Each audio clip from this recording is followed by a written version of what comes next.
Challenging star Darshan ಅಭಿನಯಿಸಲಿರುವ 50ನೇ ಚಿತ್ರ ಕುರುಕ್ಷೇತ್ರದ ಮತ್ತೊಂದು ಪಾತ್ರ ಅಂತಿಮವಾಗಿದೆ.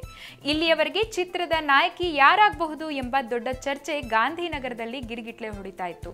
ಈಗ ಕುರುಕ್ಷೇತ್ರ ಅಡ್ಡದಿಂದ ನಾಯಕಿ ಪಾತ್ರ ಅಂತಿಮವಾಗಿದೆ ಎಂಬ ಬ್ರೇಕಿಂಗ್ ನ್ಯೂಸ್ ಹೊರಬಿದ್ದಿದೆ. ಅನುಷ್ಕಾ ಶೆಟ್ಟಿ, ನಯನತಾರಾ ಸೇರಿದಂತೆ ಹಲವಾರು ಬಹುಭಾಷಾ ನಟಿಯರ ಹೆಸರು ಕೇಳಿಬರ್ತಾ ಇತ್ತು. ಆದರೆ ಇವರನ್ನೆಲ್ಲ ಹಿಂದಿಕ್ಕಿರುವ ಕನ್ನಡದ ಚೆಲುವೆ ಕುರುಕ್ಷೇತ್ರಕ್ಕೆ ಎಂಟ್ರಿ ಹೊಡೆದಿದ್ದಾರಂತೆ.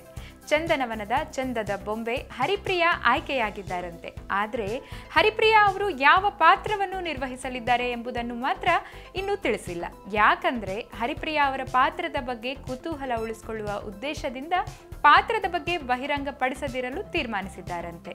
ಕುರುಕ್ಷೇತ್ರ ಸ್ಕ್ರಿಪ್ಟ್ನಲ್ಲಿ ದ್ರೌಪದಿ, ಸುಭದ್ರಾ, ರುಕ್ಮಿಣಿ, ಸತ್ಯಭಾಮ, ಕುಂತಿ ಸೇರಿದಂತೆ ಹಲವು ನಾಯಕಿ ಪಾತ್ರಗಳು ಬರಲಿವೆ. ಹೀಗಾಗಿ ಕುರುಕ್ಷೇತ್ರ ಚಿತ್ರದಲ್ಲಿ ಹಲವಾರು ನಾಯಕಿಯರು ಅಭಿನಯಿಸಲಿದ್ದಾರೆ.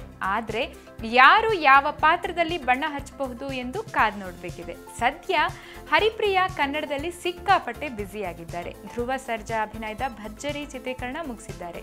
ಇನ್ನು ಪುನೀತ್ ರಾಜ್ಕುಮಾರ್ ಅಭಿನಯದ ಅಂಜನಿ ಪುತ್ರದಲ್ಲಿ ಹಾಡೊಂದನ್ನು ಮುಗಿಸಿದ್ದಾರೆ. ಚಿರಂಜೀವಿ ಸರ್ಜಾ ಜೊತೆ ಸಂಹಾರ ಚಿತ್ರದಲ್ಲಿ ನಟಿಸ್ತಾ ಇದ್ದಾರೆ. ಇದರ ಜೊತೆಗೆ ದುನಿಯಾ ವಿಜಯ್ ಅವರ ಕನಕ ಚಿತ್ರದಲ್ಲಿ ನಾಯಕಿಯಾಗಿದ್ದಾರೆ. ಈಗ ಲೇಟೆಸ್ಟ್ ಆಗಿ ಕುರುಕ್ಷೇತ್ರಕ್ಕೆ ಎಂಟ್ರಿ ಕೊಟ್ಟಿದ್ದಾರಂತೆ.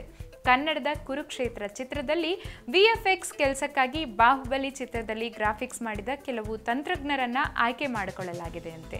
ಇನ್ನು ಕುರುಕ್ಷೇತ್ರ ಚಿತ್ರದ ಚಿತ್ರೀಕರಣ ಹೈದರಾಬಾದ್ನ ರಾಮೋಜಿ ಫಿಲ್ಮ್ ಸಿಟಿಯಲ್ಲಿ ನಡೆಯಲಿದ್ದು, ಮುಂಬೈನಿಂದ ಕಲಾ ನಿರ್ದೇಶಕರು ಹಾಗೂ ಸೆಟ್ ತರಿಸಲಾಗ್ತಾ ಇದೆ ಅಂತೆ. ಸದ್ಯ ದರ್ಶನ್ ಅವರ ಕಾಸ್ಟ್ಯೂಮ್ ಸಿದ್ಧವಾಗಿದೆ. ರವಿಚಂದ್ರನ್ ಅವರ ಶಸ್ತ್ರಾಸ್ತ್ರಗಳ ಬಗ್ಗೆ ಸಿದ್ಧತೆ ನಡೆಸಲಾಗ್ತಾ ಇದೆ. ಅಷ್ಟೇ ಅಲ್ಲದೆ ಕುರುಕ್ಷೇತ್ರಕ್ಕಾಗಿ ಡಿ ಬಾಸ್ ದರ್ಶನ್ ಸಿಕ್ಕಾಪಟ್ಟೆ ಡೆಡಿಕೇಶನ್ ನಿಂದ ವರ್ಕೌಟ್ಸ್ ನಡೆಸಿದ್ದಾರಂತೆ. ಈ ರೀತಿಯಾಗಿ ಕುರುಕ್ಷೇತ್ರ ಚಿತ್ರದ ಬಗ್ಗೆ ಒಂದೊಂದೇ ಇನ್ಫಾರ್ಮೇಶನ್ ತಿಳ್ಕೋಬೇಕು ಅಂದ್ರೆ ಯೋಯೋ ಕನ್ನಡಕ್ಕೆ ಸಬ್ಸ್ಕ್ರೈಬ್ ಮಾಡೋದನ್ನ ಮಾತ್ರ ಮರಿಬೇಡಿ. If you like this video, ಬೇಗ ಲೈಕ್ ಮಾಡಿ, ಕಾಮೆಂಟ್ ಮಾಡಿ, ಶೇರ್ ಮಾಡಿ ಹಾಗೂ ಯೋಯೋ ಟಿವಿ ಕನ್ನಡವನ್ನು ಸಬ್ಸ್ಕ್ರೈಬ್ ಮಾಡಿ.